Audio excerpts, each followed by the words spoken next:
इसका मतलब क्या है कि उनकी अपनी इम्यूनिटी फाइट नहीं कर रही होगी डिजीज को. Now you should be aware कि अगर डायबिटिक पेशेंट है तो मेरी अपनी ट्रीटमेंट इतनी अच्छी होनी चाहिए कि वो डिजीज से फाइट कर ले. ऐसे ही है ना, जब हम देखते हैं कि कोई इम्यूनो सप्रेस्ड पेशेंट आया है हमारे पास, तो हम अपना ट्रीटमेंट प्लान मॉडिफाई करते हैं, है ना. अच्छा, अनदर थिंग जो हमने, जैसे आप लोग ने मेंशन कर दिया कि एक तो एयरवे उसका मेंटेनेंस बहुत इंपॉर्टेंट है, बिकॉज पेशेंट की कंप्लेन है कि मुझे डिफिकल्टी हो रही है. इसका मतलब क्या है कि कंस्ट्रक्शन शुरू हो चुकी है एयरवे की. सही है. उसका या तो आयर दो चीजें हो सकती हैं. जब इन्फेक्शन का पेशेंट आता है ना, तो उसकी एनाटमी होती है वो डिस्टॉर्ट हो जाती है. ठीक है. मतलब क्या है, जो लैरिंक्स होगा वो कंस्ट्रिक्ट कर रहा होगा. अनदर थिंग जो कि हो सकती है कि उसको डिफिकल्टी हो रही है ब्रीदिंग में, वो ये है कि ये जो इन्फेक्शन के पेशेंट्स होते हैं, क्योंकि उनमें बहुत ज़्यादा एडेमा हो रहा होता है, तो वो या तो डेविएट कर रहे होते हैं या कंप्रेस कर रहे होते हैं ट्रैकिया को. ठीक है. जिसकी वजह से पेशेंट ब्रीदिंग में उसको मसला हो रहा होता है. फिर किसी ने कहा क्रिसमस भी हमें जहन में रखना है. क्रिसमस क्यों हम जहन में रख रहे हैं? वो इसलिए रख रहे हैं कि हमें पता है कि अगर तो ये पेशेंट हम इसको जीए में लेके जाएंगे और हम सर्जरी करेंगे या इंसिजन ड्रेनेज करेंगे, तो हमें इंट्यूबेट करना पड़ेगा ना. क्योंकि जब आप जनरल एनेस्थीसिया पेशेंट को देते हो तो पेशेंट को इंट्यूबेट करते हो. मतलब इंट्यूबेट करने का क्या है कि उसके मुंह में ट्यूब डालनी पड़ेगी. तो अगर उसकी लिमिटेड माउथ ओपनिंग है तो how would you open his mouth, insert the tube. ठीक है. तो ऐसे पेशेंट्स में आपको इंट्यूबेशन फिर ऑल्टर करना पड़ता है, मॉडिफाई करना पड़ता है. ठीक है. ऐसे में हम कौन सी इंट्यूबेशन करते हैं? फाइबर ऑप्टिक इंट्यूबेशन होती है. सही है. वो पेशेंट्स जिनकी लिमिटेड माउथ ओपनिंग होते हैं, हम उन पेशेंट्स में फाइबर ऑप्टिक इंट्यूबेशन करते हैं. अच्छा, another thing, drooling of saliva. इससे चीज समझ आ रही है, पेशेंट का स्लाइवा ड्रूल हो रहा है. चलो एक तो हम ये जहन में रख लेते हैं कि क्योंकि उसके इन्फेक्शन के साथ पेशेंट आया है और इस तरह के जो पेशेंट्स हैं उनका ऑलरेडी जो सॉलोइंग मैकेनिज्म है वो वैसे ही इम्पेयर हुआ हुआ होता है. तो हो सकता है इस वजह से उसका स्लाइवा बाहर हो रहा हो, ड्रूल हो रहा हो, है ना. लेकिन फिर मैं आगे बताती हूँ इसकी डायग्नोसिस को हम कंसिडर करते हुए फिर हम ये बात बताएंगे. शाबाश, वेरी गुड. किसी ने लिखा है कि स्लाइवरी एंड, सॉरी यार आई एम, हाँ, महानूर, वेरी गुड. तो बिल्कुल सही बात है. तो अब हमें पता चल रहा है कि इसका मतलब there are internal organs which have been involved. ठीक है. उसके ग्लैंड्स इन्वॉल्व हो गए होंगे probably. और ये हमारे लिए जब इस तरह का कोई केस आता है तो ये हमारे लिए अलार्मिंग साइन होता है. ठीक है. अच्छा, कुछ आप ये जो डिजीज अभी मैं इसके बारे में बताती हूँ, तो इसके कुछ जो साइन सिम्टम्स होते हैं ना, वो कुछ आपके लिए रेड फ्लैग्स होते हैं. अगर तो आपको वो 4-5 रेड फ्लैग्स मिल जाते हैं तो अब आपको समझ आता है कि ये this is going to be a difficult case to treat. ठीक है. उनमें one of the signs is drooling of saliva. सही है. अच्छा, एनीवे मैंने बताया था कि चौरली हमने एग्जामिन किया था तो हमें ग्रॉसली केरियस थर्ड मोलर में था. अब ये क्या हो सकता है? का कल्प्रिट टूथ हो सकता है. ठीक है. हमें ऐसा पेशेंट देख ही समझ आ गया कि वो जो स्वेलिंग थी वो टेंस थी, हार्ट स्वेलिंग हो रही थी, उसको वॉर्म भी थी, उसमें इन्फ्लेमेटरी साइंस भी आए थे, जो आपकी ओवरलाइन स्किन थी ना वो भी बहुत इरिथमेटस हो रही थी. मतलब हमें सारे इन्फ्लेमेटरी साइन मिले. प्लस मैंने इसमें सिस्टमिक हिस्ट्री नहीं लिखी है लेकिन मैं बता देती हूँ, पेशेंट को फीवर हिस्ट्री भी थी. प्लस पेशेंट की टॉक्सिक अपीयरेंस थी, लेथर्जी हो रही थी, patient was not in a good state. Already वो जीरियाट्रिक ओल्ड एज पेशेंट था, वो 70 ईयर ओल्ड पेशेंट थे, वो डायबिटिक भी थे. ठीक है. तो पेशेंट की जो एक ओवरऑल जो उसकी जनरल कंडीशन थी वो भी वॉज इन गुड. ठीक है. तो एनीवे हम लोग ने फिर अच्छा खैर मैं इसकी अब थोड़ी एक रेलेवेंट पिक्चर जो मैंने जितना हो सकता था मैंने सर्च करने की कोशिश की, तो वो इसी तरह के मोस्ट पेशेंट थे. ये एनीवे ये जो केस है ये शिकागो आइलैंड का केस था. ये मैंने इसका भी मैंने स्टडी किया था. मैं सोची तो फिर मैं यही केस शेयर करती हूँ, बट आई थॉट कि वो मेरा हमारा अपना केस था तो वो मुझे उसकी डिटेल्स पता थी. अच्छा, ये खैर ये जो पेशेंट है, अब ये जो पेशेंट है तो कैन यू गाइस अप्रिशिएट कि क्या चीज इसमें आप लोग को दिख रही है? कोई बता सकता है कि ये जो जो भी नजर आ रहा है, कोई एक्सप्लेन करेगा मुझे पिक्चर को? अच्छा, इसका तरीका तो सबको ऑलरेडी पता ही है ना कि कोई स्लाइड अगर आपको दिखाई जाती है तो ऑलवेज स्टार्ट विथ कि ये कौन सी स्लाइड है. पहली चीज ही आप क्या बोलोगे कि ये क्लिनिकल स्लाइड है या हिस्टोलॉजिकल स्लाइड है या रेडियोलॉजिकल इन्वेस्टिगेशन दी हुई है. तो ये कौन सी हुई है स्लाइड? ये क्लिनिकल स्लाइड है. ठीक है. पेशेंट की पिक्चर है तो क्लिनिकल हो गई है. फिर हम स्टार्ट किस चीज से करते हैं कि हमें क्या दिख रहा है, एक नॉर्मल सी एक जो भी आपको चीज दिख रही है वो आप बताओगे। शाबाश, वेरी गुड महानूर। सही है होया। हाँ एक्सेलेंट, ठीक है, आप दोनों ने बिल्कुल सही बताया। और मुझे कुछ और बता सकते हो कि इसमें स्वेलिंग तो बिल्कुल दिख रही है, but if you guys can see anything else, there are two things जो कि मतलब अगर मैं बताऊं तो शायद मुझे दो चीजें जो शायद मेरे लिए एड्रेस करने वाली हैं। ड्रूलिंग ऑफ साइवा, एक्सेलेंट, बिल्कुल कॉर्नर ऑफ माउथ से आप देख सकते हो साइवा ड्रूल कर रहा है। अनदर थिंग, टंग कैसी नजर आ रही है? नॉर्मल लोगों में ऐसी टंग होती है, वो ऐसे बाहर निकाल के रखते हैं। Why has this happened? कोई बता सकता है? चलो पहले तो हम ना इसकी नॉर्मल और अब नॉर्मल चीजें हम डिफरेंशिएट कर लेते हैं। अगर आप फेस की बात करो तो हमें क्या दिख रहा है? पूरा फेस तो हमें दिख नहीं रहा ना इस पिक्चर में, हमें कितना दिख रहा है? हमें middle and lower third of the face दिख रहा है। ठीक है, तो इसमें हम बता सकते हैं कि हमें ओवरलाइंग स्किन तो नॉर्मल लग रही है। ठीक है, but thing which we can appreciate is one thing is elevation of tongue. ठीक है, टंग उसकी एलिवेट हुई हुई है एंड ड्रूलिंग ऑफ सलाइवा। ठीक है, अच्छा अनदर थिंग आएंगे inferior border of the mandible से नीचे, दैट इज नेक। ठीक है, तो अब हम फेस से नीचे आके डिस्कस करेंगे। तो हमें नेक में क्या चीज दिख रही है? मुझे अभी तक किसी ने इस बात का नहीं बताया है। गैस ही कर लो, शायद किसी का तुक्का ही लग जाएगा। फिस्टुला। हम्म। अच्छा, fistula, excellent Rahul, very good. ये जो नीचे वाइट, अच्छा आई थिंक इसमें एक ऑप्शन होती है, मेरे पास आई थिंक ये ऑप्शन है कि मैं अपना एरो आप लोग से शेयर करूं। I don't know if you guys can see my arrow right now, let me सी।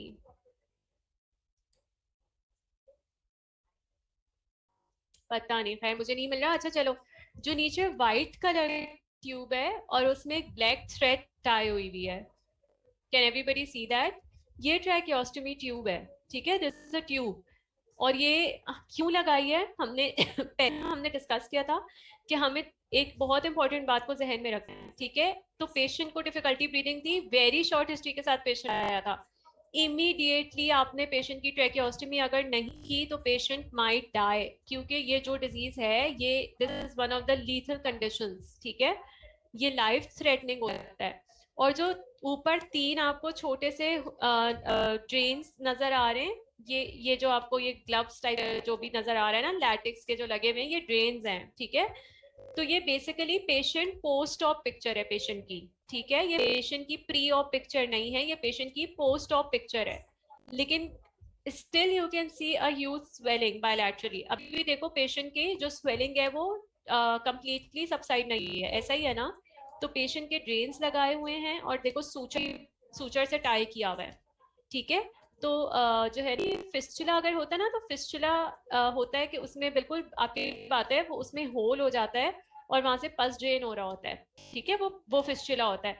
उसको अगर आप जो जब आप उसको ट्रीट करते हो ना, तो आप उस ट्रैक्ट को कट करते हो, मतलब एक्सरसाइज करते हो और वहां पे ड्रेन लगा देते हो, इन ऑर्डर कि आपको जो पस वहां से ड्रेन हो रहा था वो अब ड्रेन के थ्रू बाहर आए। ठीक है, और वो जो फिस्टुला जो होता है वो क्योंकि वो एपिथेलियल वो ट्रैक्ट होती है, तो आप उसको एक्सरसाइज करते हो, मतलब डेड टिश्यू जो उसकी लीजन टिश्यू है वो आप रिमूव कर देते हो। सही है, तो ये बेसिकली इन्होंने क्या किया है कि इसको ट्रीट किया है और ये पोस्ट ऑप पिक्चर है। ठीक है, और यही ट्रीटमेंट हमने अपने पेशेंट को प्रोवाइड की थी।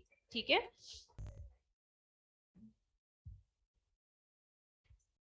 खैर तो अब हमने on the basis of history उसकी क्लिनिकल एग्जामिनेशन और जो हम इन्वेस्टिगेशंस कराई थी, पेशेंट को डायग्नोज हुआ क्या? Ludwig's angina. So this condition is known as what? Ludwig's angina. ये होता क्या है? ये बेसिकली इन्फेक्शन होता है which involves all the three faces bilaterally usually. ठीक है, बायलैटरली इन्वॉल्व करता है ऑल द थ्री फेसेस। कौन कौन सी स्पेसेस हैं? Submandibular, sublingual and submental. ठीक है, तो ये इसमें जो पेशेंट की क्लिनिकल अपीयरेंस होती है क्या होती है? स्वेलिंग, ह्यूज स्वेलिंग होती है इन द नेक। सही है, एनीवे फिर हमने एडवाइस किया पेशेंट को इमीडिएट हॉस्पिटलाइजेशन क्योंकि पेशेंट ऑलरेडी इम्यूनोसप्रेस था, ओल्ड एज पेशेंट थे, हमने उनको एडवाइस किया to get hospitalized. Treatment plan हमने भी यही बनाया था कि हम पेशेंट को for some reason same day incision drainage नहीं कर सके बिकॉज पेशेंट को जीए फिटनेस नहीं मिल रही थी। पेशेंट डायबिटिक थे और उनकी अनकंट्रोल्ड डायबिटीज थी, तो पेशेंट को ग्रेइंग स्केल पे रखना पड़ा, हम मेडिसिन से उनकी फिटनेस नहीं ले सके थे। तो बट एनीवे हम लोगों को क्योंकि उनका एयरवे मेंटेन करना था, उसको पेट करना था, तो हमने इमीडिएट ट्रैकियोस्टोमी की थी। सही है। और फिर हमने द फॉलोइंग डे मतलब द अदर डे हमने प्लान किया कि अब हम पेशेंट को इंसिजन ड्रेनेज लेके जाएंगे। तो हमने पेशेंट को the whole night sliding scale पे रखा। वो स्लाइडिंग स्केल ये होता है कि आप पेशेंट की जो डायबिटीज होती है, जो ब्लड शुगर होती है, उसको आप मेंटेन करते हो। सही है। अच्छा, फिर हमने पेशेंट की जो कल्प्रिट टूथ था, दैट इज थर्ड मोस्ट, को एक्सट्रैक्ट किया और हमने स्टैब इंसिजन्स के थ्रू, जो हम हिल्टन्स मेथड के थ्रू हम करते हैं इंसिजन ड्रेनेज। ठीक है, हिल्टन्स मेथड कहलाता है, HILTON, हिल्टन्स मेथड कहलाता है, और उसे हम इंसिजन ड्रेनेज करते हैं। उसमें स्टैब इंसिजन्स देते हैं, जो मोस्ट आपकी जो सबसे ज्यादा जहाँ पे हमें लग रहा होता है ना साइट ऑफ इन्फेक्शन, वहां पे आप स्टैब इंसिजन देते हो और ड्रेन करते हो। अच्छा, ड्रेन्स प्लेस भी करते हैं, उसमें बहुत सारे ऑप्शंस होते हैं। रबर ड्रेन्स आते हैं, कॉर्यूगेटेड ड्रेन्स भी आते हैं। ठीक है, उसमें होल कर देते हैं हम लोग, जो भी आपकी वो होती है ना, जो आप ड्रेन यूज करते हो जिस भी कंपनी का होता है, उसमें आप होल्स कर सकते हैं, वो कॉर्यूगेटेड ड्रेन कहलाता है। खैर एनीवे उस पर हम नहीं जाएंगे, बट ये बता रही हूँ कि फिर हम भी यही इसी ये भी हमने बनाया था, और यही जब मैंने जिसकी पिक्चर डाली है तो उसमें भी मैंने स्टडी किया, तो वो सेम उन्होंने भी यही पेशेंट पे किया था। सो एनीवे अल्लाह का शुक्र है कि वो पेशेंट रिकवर कर गए थे, और हमने उनको उनका कल्चर सेंसिटिव टेस्ट करवाया था। जो भी पस हमें मिला था उसको हमने कलेक्ट किया था, हमने उसका कल्चर करवाया था। और फिर हमने पेशेंट को शुरू में एम्पेरिक एंटीबायोटिक्स पे रखा था, जो कि ब्रॉड स्पेक्ट्रम होती है, बिकॉज हमें उसकी एग्जैक्ट बैक्टीरिया नहीं पता था, माइक्रोब नहीं पता था, तो हमने उसको एम्पेरिक एंटीबायोटिक स्टार्ट की थी। और फिर जब हम कल्चर उसका आ गया तो जो भी उसकी सेंसिटिव ड्रग थी वो हमने स्टार्ट कराई थी। तो डायबिटिक पेशेंट्स होते हैं तो वो हर ड्रग को सेंसिटिव होते भी नहीं है। ठीक है, यूजुअली उनके जो बैक्टीरिया होते हैं वो ज्यादातर ड्रग्स को रेजिस्ट कर रहे होते हैं, मतलब रेजिस्टेंट होते हैं। ठीक है, तो हमने खैर, अच्छा लुटिस एंड चाइना में यूजुअली आप कौन सी ड्रग्स देते हैं? वो हम एमोक्सिसिलिन ही देते हैं, पेनिसिलिन ग्रुप देते हैं। और अगर इन केस के वो पेशेंट को नहीं सूट करी होती तो फिर हम किस पे जाएंगे? क्लिंडामाइसिन पे भी जा सकते हैं। ठीक है, दैट हम और कौन सी ड्रग ऐड करते हैं? मेट्रोनाइडाजोल भी ऐड करते हैं। अगर डायबिटिक पेशेंट्स हैं और अगर उनके जो स्ट्रेन्स आते हैं वो रेजिस्टेंट होते हैं टू दीज ड्रग्स, तो फिर हम कौन सी ड्रग्स पे जाते हैं? वेनकोमाइसिन या मीरोपेनिम पे जाते हैं। ठीक है, वो एक अनदर टॉपिक हो जाएगा, तो I am not going to the detail, लेकिन अगर आप ब्रॉडली याद रखोगे कि हम कौन सी ड्रग्स देते हैं, पेनिसिलिन ग्रुप देते हैं। ठीक है, अलॉन्ग विद मेट्रोनाइडाजोल। अच्छा, ये मैं पूरा टॉपिक एनीवे इन डिटेल बताऊंगी, आज तो मेरा ट्यूटोरियल था, so I want to share these cases with you people. तो ये पहला केस था जो कि ओडोंटोजेनिक इन्फेक्शन, आप you now you guys can imagine के what an odontogenic infection can do. ठीक है, तो वो सिर्फ उसकी कंप्लेन क्या हो सकती थी कि वो और अपना टूथ पहले ही एक्सट्रैक्ट करा लेते, लेकिन अगेन जो हमारे यहाँ नेग्लिजेंस होती है, पेशेंट्स खुद भी नेग्लेक्ट कर रहे होते हैं अपने शूज को, और it could lead to death. ठीक है, तो पेशेंट माइट हैव डाइड अगर हम उनको राइट टाइम पे ट्रीट ना करते और राइट टाइम पे विजिट ना करते। अच्छा, सिमिलरली एक केस जो है वो हमारे पास आया, मतलब it's not similar to that, but ये थोड़ा डिफरेंट केस था। है ये भी केस जो है वो ओंटोजेनिक इन्फेक्शन से ही लिंक्ड है। ठीक है, तो इसमें अगेन मैं जो है वो ये पहले ही बता दूं कि जो मैंने पिक्चर शेयर की है दैट्स ऑफ अनदर पेशेंट। ठीक है, वो हमारे पेशेंट की नहीं है, बट सिमिलर केस हिस्ट्री है, सिमिलर एग्जामिनेशन फंडिंग सी, वो केस भी मैंने स्टडी किया है। वो इंडिया का एक पेशेंट का केस है जो मैंने स्टडी, जिसकी पिक्चर डाली है, और वही हमारे पेशेंट की कंप्लेंट्स थी। ठीक है, और ट्रीटमेंट भी मोर और लेस वही प्रोवाइड हुआ है।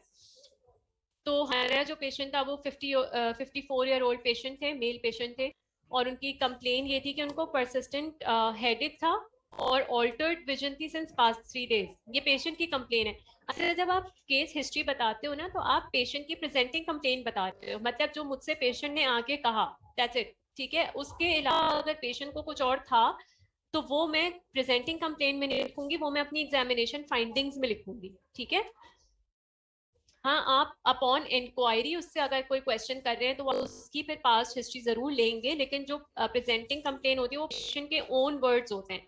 जैसे अगर सपोज मुझे पेशेंट आके कहता है मुझे सिर्फ सर में दर्द है, तो मैं सिर्फ यही कहती कि पेशेंट की कंप्लेन है परसिस्टेंट हेडेक, जितने भी डेज की हिस्ट्री होती, सही है। तो एनीवे मुझे पेशेंट ने आके क्या बताया कि उसको परसिस्टेंट हेडेक है और ऑल्टर्ड विजन है सिंस पास्ट 3 डेज। अब इस पे कोई कमेंट करना चाहेगा कि क्या चीज अलार्मिंग हो सकती है? अभी मैंने एग्जामिनेशन फाइंडिंग्स आपसे शेयर नहीं की हैं, उससे पहले ही मुझे कोई हिस्ट्री में कोई बताएगा कि क्या चीज मेरे लिए अलार्मिंग हो सकती है?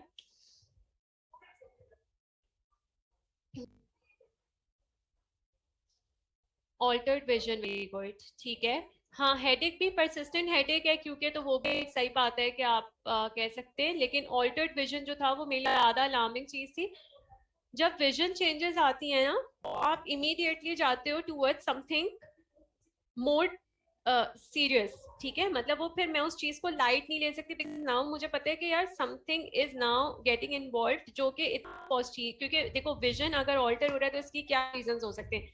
अगर तो पेशेंट कहता है जी काफी टाइम हो गया मुझे, तो वो तो आप फिर उसकी जाओगे कि चलो ठीक है उसकी आई साइट में ही कोई प्रॉब्लम आ रही है ना। लेकिन अब the patient is giving very short history, मतलब कोई मुझसे आके कहेगा कि मेरे 3 दिन पहले तक तो मुझे बिल्कुल ठीक दिख रहा था, अभी सडनली मुझे ऐसा हुआ। इसका मतलब क्या है? इमीडिएट चेंज हुआ है उसके उसकी उसके ऑर्बिट में कोई इमीडिएट चेंज हुआ है जिसकी वजह से उसकी विजन ऑल्टर होना शुरू हो गई है। तो शॉर्ट हिस्ट्री है एक मेरे लिए चीज अलार्मिंग है, एंड ऑल्टर्ड विजन है, ठीक है।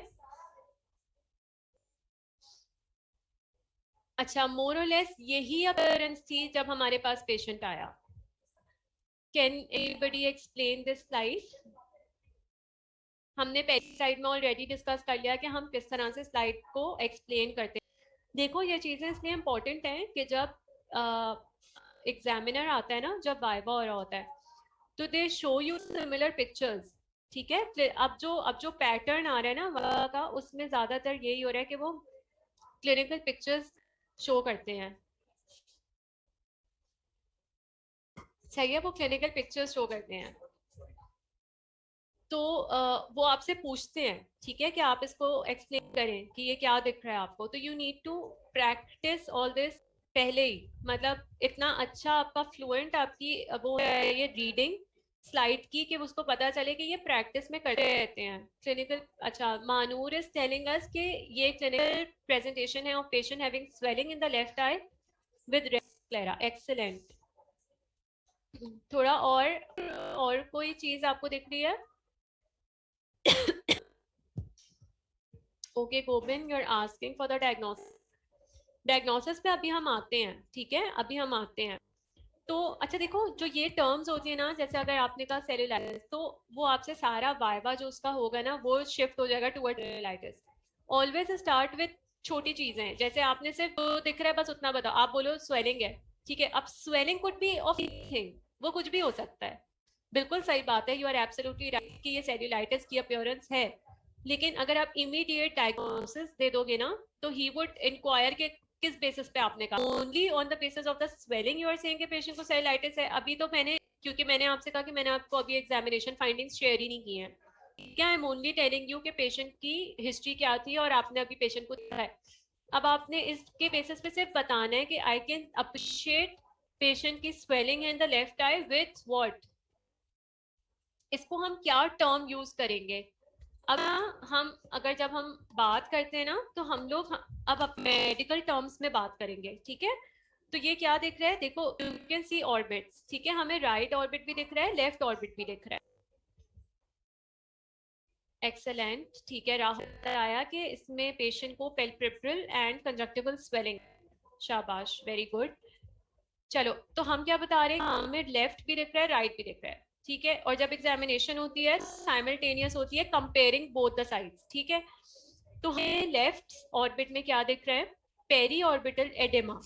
जब पेशेंट की आंख बंद है ना, अभी तो मैंने नहीं खोली, अगर इन केस अगर बंद है, ये पेशेंट की अपेयरेंस है, इससे मेरे पास पेशेंट ने प्रेजेंट किया है, but I can appreciate is peri orbital oedema.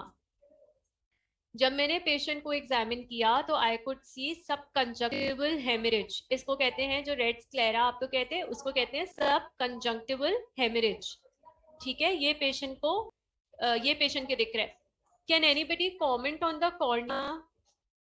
And the प्यूपिल कैसा दिख रहा है प्यूपिल? Can you guys see the प्यूपिल? इसको बोलते हैं डायलेटेड प्यूपिल, ठीक है। कंस्ट्रिक्टेड प्यूपिल कैसा होता है? छोटा सा दिख रहा होगा ना, ये कैसा प्यूपिल दिख रहा है? डायलेटेड है ये, ठीक है। तो डायलेटेड प्यूपिल वी कैन सी। अच्छा, इसके अलावा क्या दिख रहा है हमें? लोअर आईलिड एडेमा भी दिख रहा है, अपर आईलिड एडेमा भी दिख रहा है, both the eyelid involved too, ठीक है। और क्या दिख रहा है? कोई इस बात को अप्रिशिएट करना चाहेगा कि अगर हम लेवल देखना चाहें anterior posterior of right and the left orbit, तो आपको लेफ्ट वाला ऑर्बिट थोड़ा फॉरवर्ड पोजीशन में दिख रहा है, ऐसा है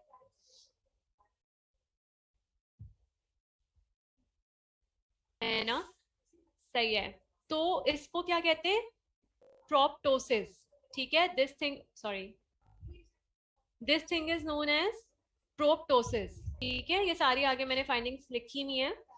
तो हमें क्या दिख रहा है? प्रोप्टोसिस भी दिख रहा है।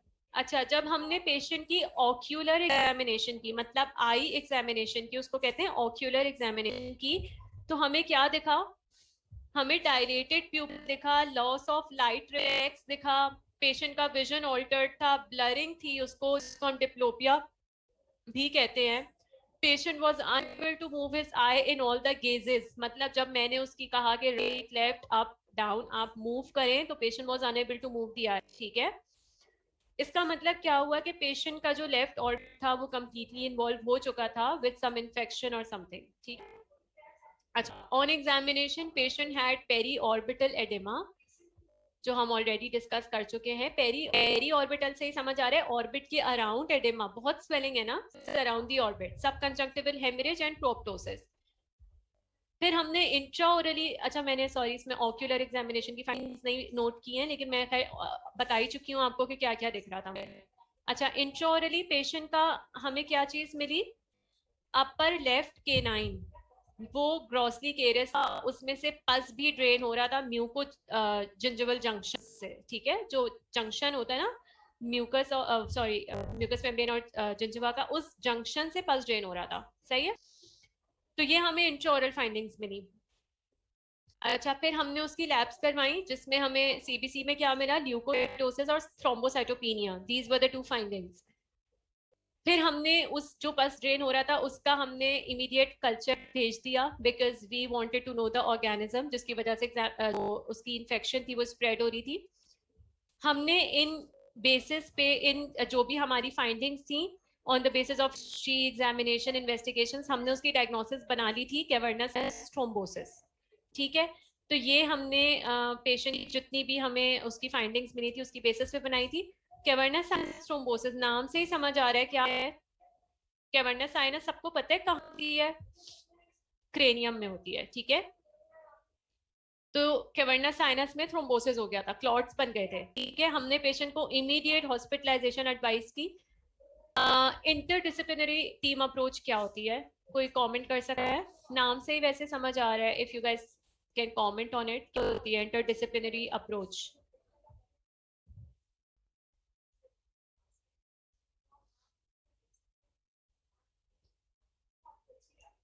चलो मैं बता रही हूँ।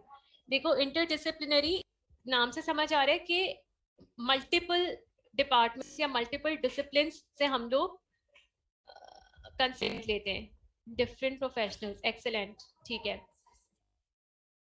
किसने बताया है? मरियम ने, ठीक है मरियम, थैंक यू, बिल्कुल सही बात है। ऐसे ही है कि हम लोग डिफरेंट डिपार्टमेंट्स को, हम उनसे उनकी ओपिनियन पूछते हैं, उनसे उनका रिव्यू लेते हैं कि what do they say about it, ठीक है। तो हमने इस केस में हमने न्यूरो सर्जरी को इन्वॉल्व किया। Is anybody something? अच्छा, हमने न्यूरो सर्जरी को इन्वॉल्व किया, हमने इन्फेक्शियस डिजीज डिपार्टमेंट इन्वॉल्व किया, एंड हमारा अपना department maxillofacial, we were on board, ठीक है। तो हमने एक मीटिंग कॉल की और हमने डिसाइड किया कि what to do with this patient. क्योंकि कैवर्नस साइनस थ्रोम्बोसिस अगेन, जैसे लुटिस एंजाइना एक लाइफ थ्रेटनिंग कंडीशन होती है, इसी तरह कैवर्नस साइनस थ्रोम्बोसिस एक लाइफ थ्रेटनिंग कंडीशन होती है, ठीक है। और आपको इसमें इमीडिएट डिसीजंस लेने पड़ते हैं, ठीक है, मतलब कंसिडरिंग क्या पेशेंट की कंप्लेंट है, पेशेंट की रिक्वायरमेंट क्या है, पेशेंट की चॉइस क्या है, हम इस चीज से ज्यादा हमारे लिए जो चीज मैटर करी होती है वो मैटर करती है कि हमें पेशेंट की लाइफ सेव करनी होती है इमीडिएटली। ठीक है, बहुत दफा जरूरत पड़ सकती है कि हमें ऑर्बिटल एक्सेंटरेशन करनी पड़ती है, मतलब ऑर्बिट ही निकालना पड़ जाता है। बहुत दफा ऐसा भी होता है कि इतना इन्फेक्शन स्प्रेड हो रहा होता है, बट एनीवे अल्हम्दुलिल्लाह ऐसा हमारे केस में नहीं हुआ था। we decided we decided to go for जो न्यूरो सर्जरी डिपार्टमेंट था, दे प्लान कि हम जो है वो जो कैवर्नस साइंस है उसको एक्सप्लोर करेंगे और हम ड्रेन करेंगे क्लॉट्स को। जो इन्फेक्शियस डिजीज डिपार्टमेंट था, they focused more on towards the medicinal treatment. ठीक है, जो उसकी कंजर्वेटिव मैनेजमेंट थी वो उसको उसकी तरफ फोकस्ड थे।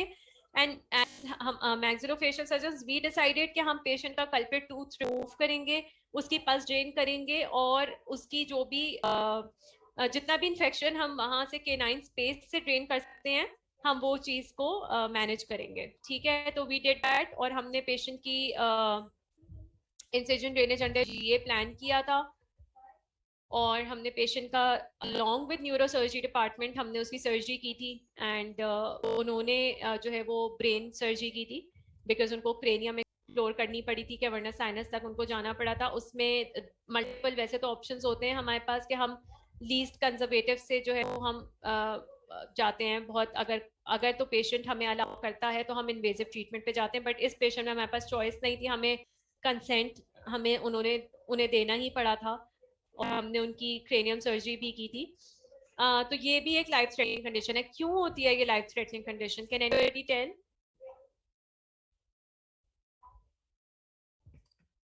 क्या हो सकता है? मतलब कैवर्नस साइनस चलो ठीक है, मान लिया उसमें थ्रोम्बोसिस हो रहा है, उसमें क्लॉट्स बने, but what can it do? क्या कर सकता है वो? क्या किसी के अगर कैवर्नस साइनस में क्लॉट्स बने इस वजह से डेथ हो रही है? मतलब क्या हो रहा होगा उसको ऐसा? बिल्कुल सही बात है, बिकॉज ऑफ साइनस ड्रेन हो रहा है। सही है, सही है। तो मतलब शी मीन्स टू से कि उसकी ड्रेनेज रुक रही है अगर वहां पे। Excellent spread.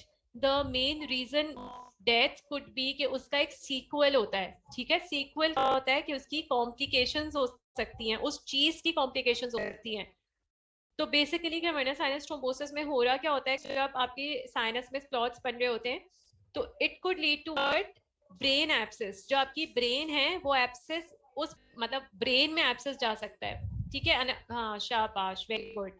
Govind is telling कि मेनिंजाइटिस भी हो सकता है, बिल्कुल हो सकता है। अगर पेशेंट देखो, पेशेंट के ब्रेन में 4-5 इंपॉर्टेंट चीजें पड़ी है ना, वहां पे क्या क्या होती है हमारे पास? मेनिंजीज होती हैं, है ना, ऐसे ही मेनिंजीज होती हैं वहां पे। और क्या होता है लेयर्स में हमारे पास? ड्यूरा होती है, सब ड्यूरा होती है, एरेक्नोइड होता है, और क्या होता है? एक्सेलेंट। नर्वस, तो वहां पे नर्वस सिस्टम, जो नर्व्स हैं वहां पे सबसे इंपॉर्टेंट चीज ही हमारे पास वो है, सारी नर्व्स इन्वॉल्व हो जाती हैं। तो क्यों उसके विजन ऑल्टर हो रहा था? बिकॉज उसकी ऑप्टिक नर्व इन्वॉल्व हो रही थी। सही है, शाबाश। वेसल्स भी होती हैं, अच्छा उसकी ऑप्टिक नर्व इन्वॉल्व हो रही थी। ठीक है, ऑप्टिक नर्व क्या है, किस चीज को सप्लाई करी? आपके विजन आपका जो है वो डिपेंड ही उस पर कर रहा है। एक्सेलेंट।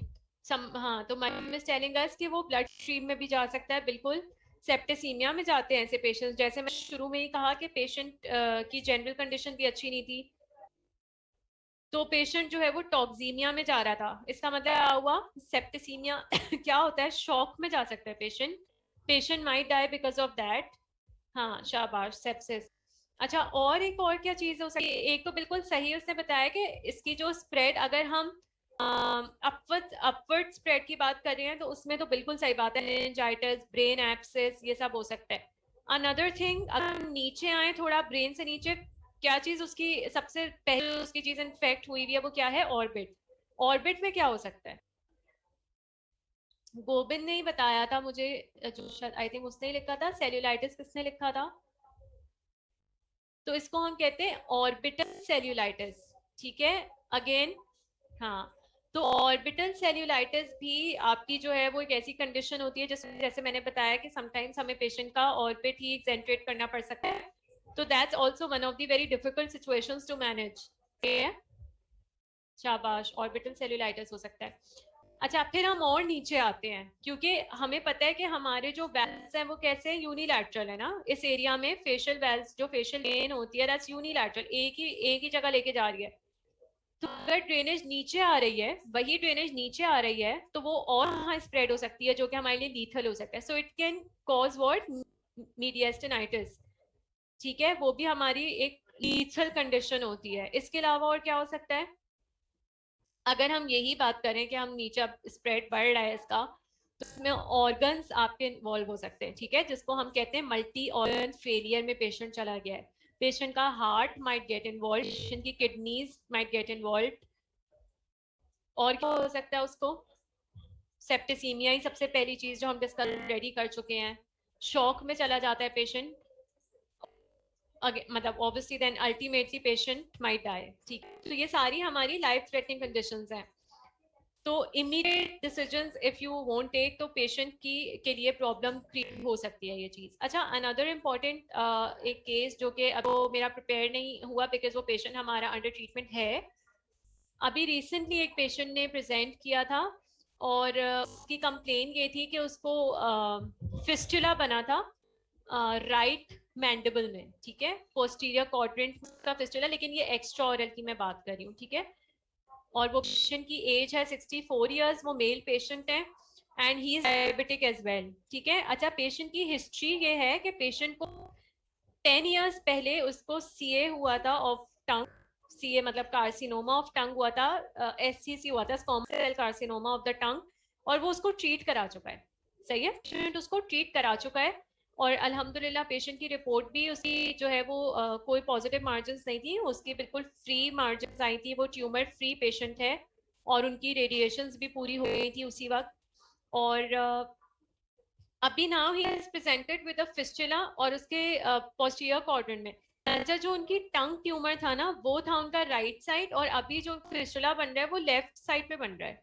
ठीक है, लेफ्ट क्वाड्रेंट में, पोस्टीरियर क्वाड्रेंट से उनके फिस्टुला बना है, और एक्स्ट्रा ओरल, एक्स्ट्रा ओरल का मतलब क्या है? क्यूटेनियस स्किन पे फिस्टुला बन रहा है।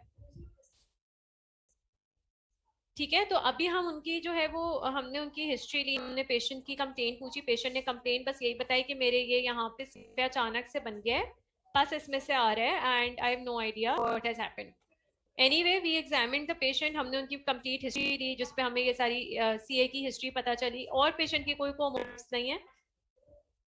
फिर हमने पेशेंट की एग्जामिनेशन की और हमने इंट्राओरल भी की, एक्स्ट्राओरल भी की। इंट्राओरली वी फाउंड आउट कि पेशेंट के एक मोबाइल 7 टूथ है, जो उनका 7 है, लोअर 7 है, वो मोबाइल है। ठीक है, हमने पेशेंट से पूछा कि आपको इसमें कोई पेन है या कभी इन सम टाइम कभी हुआ था आपको? तो पेशेंट ने कहा नहीं, मुझे इसमें कभी कोई पेन नहीं हुआ, ये तो मेरा मुझे तो पता ही नहीं चला। हाँ, हिलता है and I am unable to eat with this tooth, लेकिन मुझे कभी कोई पेन नहीं हुआ है। ठीक है, ये पेशेंट की ओन लैंग्वेज है। बट एनीवे, वी डिसाइडेड कि हम पेशेंट के इन्वेस्टिगेशंस करवाएंगे। तो हमने पेशेंट का एक ओपीजी करवाया, और मैं इंशाल्लाह ये केस शेयर करने की पूरी कोशिश करूंगी if the patient gives me the consent, और अगर इंशाल्लाह हम इसको ट्रीट कर लेते हैं। तो हमने पेशेंट का ओपीजी करवाया है अभी, और उस ओपीजी पे हमें मॉथ ईटन अपीयरेंस मिली है। मॉथ ईटन अपीयरेंस क्या होती है, किसी को पता है? मॉथ पता है ना क्या होते हैं? इंसेक्ट्स टाइप होते हैं ना, वो जब किसी जगह को खाते हैं, कोई कपड़ा कुछ खा लेते हैं ना, बीच बीच में से खाते हैं, तो वो एक वेब सी बन जाती है। ठीक है, वो मैं इंशाल्लाह शेयर करूंगी आप लोग से ओपीजी। बट एनीवे, तो वो ओपीजी पे हमें इस तरह की अपेयरेंस मिली। पर फिर हमें जो हमने पेशेंट से हिस्ट्री ली, तो पेशेंट ने कहा कि मुझे नम्बनेस भी है, मतलब जो मेरा लोअर लेफ्ट जो मेरी वो है माउथ है और जो मेरी टंग है वो मुझे फील नहीं हो रही है, मतलब पेरेस्थीजिया है पेशेंट को। पेरेस्थीजिया का क्या मतलब होता है? Altered sensation. कंप्लीटली नम नहीं है, एनेस्थीजिया नहीं है, लेकिन पेशेंट को पेरेस्थीजिया, अनप्लेजेंट सेंसेशन आती है। ठीक है, तो हमें वहां पे पेरेस्थीजिया भी मिल रहा है पेशेंट के। फिर हमें मोबाइल 7 भी मिला, उसका फिस्टुला भी बना हुआ है। फिर हमने उसकी पूरी लोअर जॉ एग्जामिन किया कि वहां पे कोई पैथोलॉजिकल फ्रैक्चर तो नहीं है। अच्छा, ये हमने क्यों किया? क्योंकि हम सस्पेक्ट करे थे कि हो सकता है पेशेंट रेडिएटेड पेशेंट है, तो हो सकता है उसको क्या हो रहा हो, ऑस्टियो रेडियो नेक्रोसिस। ये क्या होता है? ये बोन आपकी नेक्रोज होना शुरू हो जाती है बिकॉज वहां पे उसको रेडिएशंस मिली होती है। इसको इस चीज कंडीशन को कहते हैं ऑस्टियो रेडियो नेक्रोसिस। उसमें पैथोलॉजिकल फ्रैक्चर्स हो रहे होते हैं। जो जॉ होता है ना आपका, विदाउट एनी ट्रॉमा हिस्ट्री, वो पेशेंट कहेगा मुझे तो कोई ट्रॉमा नहीं हुआ, लेकिन फिर भी वहां पे फ्रैक्चर होगा, ठीक है, वो पैथोलॉजिकल फ्रैक्चर कहलाता है। तो वो हमें फाइंडिंग एनीवे वो हम सस्पेक्ट करे थे, बट हमने कहा तो वहां पे कोई पैथोलॉजिकल फ्रैक्चर भी नहीं है। बट पेशेंट की बस ये दो ही कंप्लेंट्स थी, वो भी हमें इंक्वायरमेंट पे पता चला कि उसको पेरेस्थीसिया, उसकी एक ही कंप्लेंट थी कि मेरे फिस्टुला बना हुआ है। बट एनीवे जब हमने उसकी ओपीजी कराई तो हमने अभी उसकी प्रोविजनल डायग्नोसिस बनाई है ऑस्टियोमाइलाइटिस। ऑस्टियोमाइलाइटिस क्या होता है? बोन इन्फेक्शन होता है, ठीक है। इन्फ्लेमेशन हो रही होती है किस चीज में? बोन मैरो में। जो हमारे बोन उसमें बोन मैरो होता है ना, जो कैंसरस बोन्स होती हैं उनमें मैरो होता है, ठीक है। तो वो जो बोन मैरो होता है उसकी जो इन्फ्लेमेशन होती है उसके लिए टर्म यूज करते हैं ऑस्टियोमाइलाइटिस। तो हमने अभी उनकी प्रोविजनल डायग्नोसिस बनाई है। We have sent the pus for the culture, और वो कल्चर सेंसिटिविटी टेस्ट रिजल्ट्स आएंगे तो हम इंशाल्लाह उनकी एंटीबायोटिक स्टार्ट कराएंगे। अभी हमने उनको एम्पेरिक एंटीबायोटिक्स पे रखा हुआ है। इन पेशेंट्स में भी आप एमोक्सिसिलिन पेनिसिलिन जो ग्रुप होता है वो देते हैं, अलॉन्ग विद व्हाट, मेट्रोनाइडाजोल। इसमें आप और भी जो मेडिसिन है उनको ऐड कर सकते हैं, जो टेजोबैक्टम्स होते हैं वो आप ऐड कर सकते हैं, ठीक है। तो एनीवे अभी हमने उनको एम्पेरिक पे रखा हुआ पेशेंट को, और हमने उनको अभी उनको ट्रीटमेंट बता दिया है कि अगर ये ऑस्टियोमाइलाइटिस है तो हमें आपको इसकी इंसिजन ड्रेनेज तो होगी होगी, जो फिस्टुला बना हुआ है उस ट्रैक्ट को हम एक्सरेज करेंगे। और इसमें भी क्या हमें कॉज लग रहा है, हमें लग रहा है कि जो उनका कल्प्रिट टूथ है वो 7 की वजह से इन्फेक्शन स्प्रेड, ठीक है। और उसकी वजह से जो है वो बोन में जो बोन मैरो है उसमें इन्फेक्शन गया है और उनको ऑस्टियोमाइलाइटिस हुआ है। So anyway I try to share that case as well. इंशाल्लाह होपफुली वो पेशेंट खैरियत से ट्रीट हो जाते हैं। इसमें जितने भी आज हमने केसेस पढ़े हैं, अगर कोई क्वेश्चन हो तो कर सकते हो। किसी का कोई क्वेश्चन है?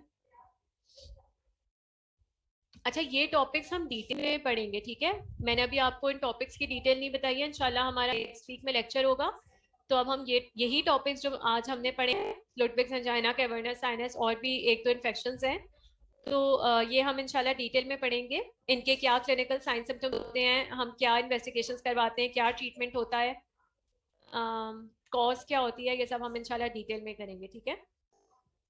इस पे कोई क्वेश्चन तो नहीं है किसी को, या कुछ समझ ना आया है तो पूछ लो।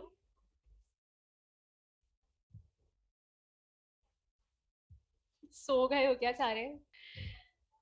चलो, देयर इज नो क्वेश्चन, तो I am ending the lecture now, सही है। और इन केस कुछ किसी को पूछना हो तो वो व्हाट्सएप ग्रुप पे भी पूछ सकते हो। ओके, चलो ठीक है, थैंक यू, अल्लाह हाफिज।